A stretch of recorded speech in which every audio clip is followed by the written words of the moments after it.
नमस्कार मित्रों, हमारी चैनल में तमारू स्वागत है। हिंदी सिनेमा जगत माटे एक अत्याરના અને દુઃખદ અને આઘાતજનક સમાચાર સામે આવ્યા છે। સત્તાવાર પારિવારિક અહેવાલ મુજબ પ્રખ્યાત એટલે કે ત્યારે મિત્રો અભિનેતા દેવ આનંદના પુત્ર અને જાણીતા ફિલ્મ નિર્દેશક સુનિલ આનંદનું 70 વર્ષની વયે લંડનની એજ હોસ્પિટલમાં દુઃખદ નિધન થયું છે, જ્યાં તેમના પિતા દેવ આનંદે પણ અંતિમ શ્વાસ લીધા હતા।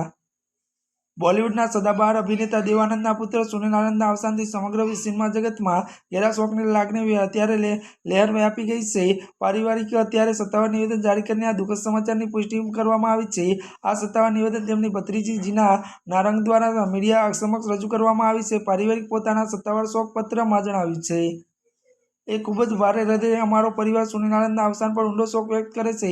આ મુશ્કેલ સમય અને જે પ્રેમ, પ્રાર્થના અને સાંત્વના મળી છે તેના માટે અમે સૌ આભારી છીએ। પરિવાર, મીડિયા અને ચાહકોને આ કપરા સમયમાં તેમની અંગત પ્રાઇવસીનું સન્માન કરવાની પણ નમ્ર અપીલ કરી છે। જો કે પરિવાર હજુ સુધી તેના અવસાનનું સચોટ તબીબી કારણ કે અંતિમ સંસ્કારની વિગતો જાહેર કરી નથી। અત્યાર માટે બસ આટલું જ। અમારી ચેનલમાં નવા હોય તો અમારી ચેનલને લાઇક, શેર અને સબસ્ક્રાઇબ કરી દેજો। ધન્યવાદ।